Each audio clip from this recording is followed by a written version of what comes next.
अहंकारम बलम दर्पम।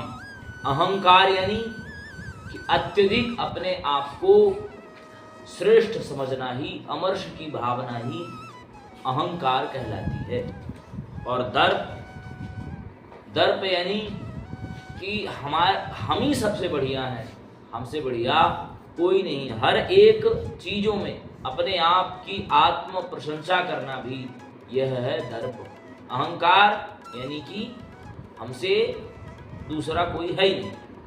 दर्प यानी कि हर एक चीजों में अपनी आत्मश्लाघा करना। और बलम, जो व्यक्ति बलवान है, जिसके पास बल है और जिसके अंदर कामनाएं, अत्यधिक कामनाएं हो, अगर व्याप्त हैं, बहुत ज्यादा वह चीजों को चाहता है, हमारा अच्छा हो, दूसरे का नहीं, तो ऐसा व्यक्ति क्या होगा? क्रोधी होगा। और अहंकारी व्यक्ति और बलवान व्यक्ति और दर्प से युक्त व्यक्ति, कामी व्यक्ति, मतलब बहुत ज्यादा इच्छाओं को रखने वाला व्यक्ति, और जब इसका कार्य पूरा नहीं होगा यह क्रोध से युक्त हो जाएगा। क्रोधम संश्रिताः, क्रोध में यह आश्रित हो करके फिर क्या करेगा कि प्रद्विषत्तोऽभ्यसूयकाः मामात्म परदेहेषु।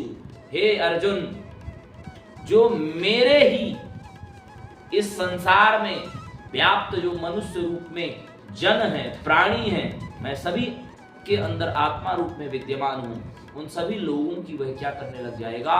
निंदा करने लग जाएगा।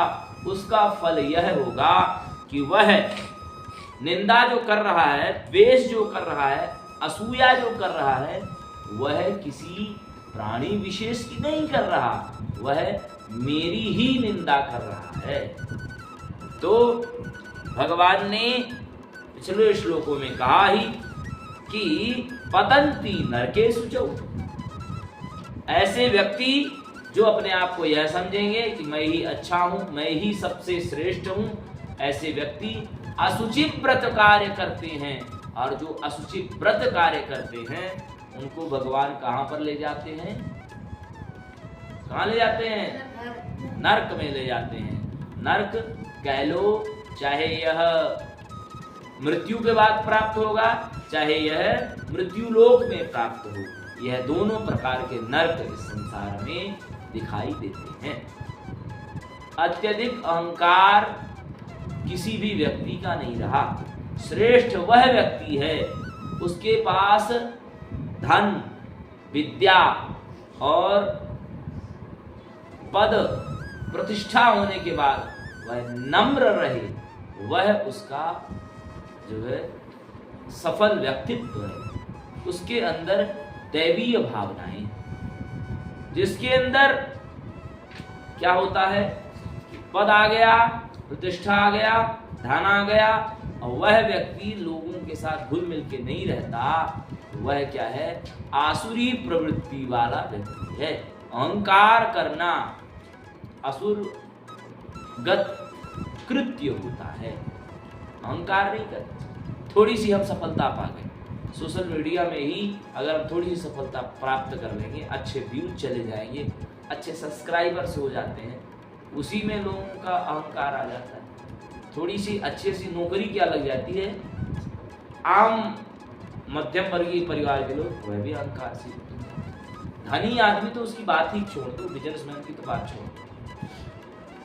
परंतु अगर ऐसे व्यक्ति, अगर धन के कारण वह ये समझते हैं कि मैं ही श्रेष्ठ हूं, बाकी सब कीड़े मकोड़े हैं, उनको नरक जाना पक्का है। अगर वो यहाँ बच गए, यहाँ दुखों से बच गए, तो वह ऊपर उनको दुखों से भगवान छोड़ेगा नहीं। इसीलिए सब कुछ प्राप्त करने के बाद आपको क्या होना चाहिए? नम्र होना चाहिए। यही दैवीय पुरुष का लक्षण है।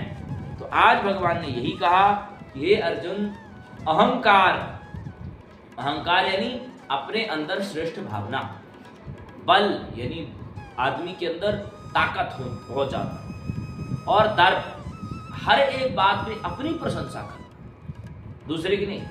अब जब प्रशंसा कर रहे हो तो यह भी चाहोगे, कामम क्रोधम च संश्रिता, बहुत कामनाएं होंगी कि लोग हमारी क्या करें, रिस्पेक्ट करें। अगर रिस्पेक्ट नहीं करेंगे तो आप क्या करेंगे, आपको क्रोध आएगा। जो आपका रिस्पेक्ट नहीं किया उससे आप, क्रोध तो आप भरे पड़े पहले से ही हैं, तो आप उस व्यक्ति के साथ क्या करने लग जाएंगे, उसको क्षति पहुंचाना चालू करेंगे। मामात्म परदेहेषु, हे अर्जुन, ऐसा व्यक्ति मेरे ही रूप में विद्यमान इन सभी प्राणियों पर, पशु पक्षी कुत्ता बिल्ली मनुष्यों पर, वह जो अहंकारी मनुष्य है, जिसके पास थोड़ा धन आ गया है, जिसके पास थोड़ी सी पद आ गया, थोड़ी सी प्रतिष्ठा आ गई, वह व्यक्ति क्या करने लग जाएगा, प्रतिशतो विषुएगा, वह निंदा करने लग जाता है लोगों की, वह जो है द्वेष करने लग जाता है। तो वह जो है द्वेष कर रहा होता है, वह किसी और का नहीं कर रहा होता है, वह मेरा कर रहा है। ठीक है, इसीलिए संसार में आपको चाहे गाय मिले, चाहे कुत्ता मिले, चाहे बिल्ली मिले, चाहे कोई भी संसार का जानवर मिले, पशु मिले, आपको क्या करना है, उनका तो स्वभाव होता है काटना मारना, उनका स्वभाव होता है, पर आपका स्वभाव क्या होता है, वहां किनारे से बचना। भगवान ने तुम्हारे पास बुद्धि दी है, उनके पास बुद्धि नहीं दी है। दी है क्या? नहीं दिया है। इसलिए आज देखोगे लोग क्या करते हैं कि चले जाते हैं मारने के लिए, और हमने कई बार देखा है कि गाय आदि को मार देते हैं, धारदार हथियारों से मार देते हैं। उसके पास बुद्धि होती, तुम्हारे खेत में क्यों आती? पर लेकिन तुम्हें ये नहीं पता कि एक नर्क तुम्हारे लिए ऊपर भी बना है, एक नर्क तुम्हारे लिए इधर भी बना है। तो थोड़ा सा अपने विवेक का कार्य करो। यह गीता जो है कितने वर्ष के बच्चों के लिए है?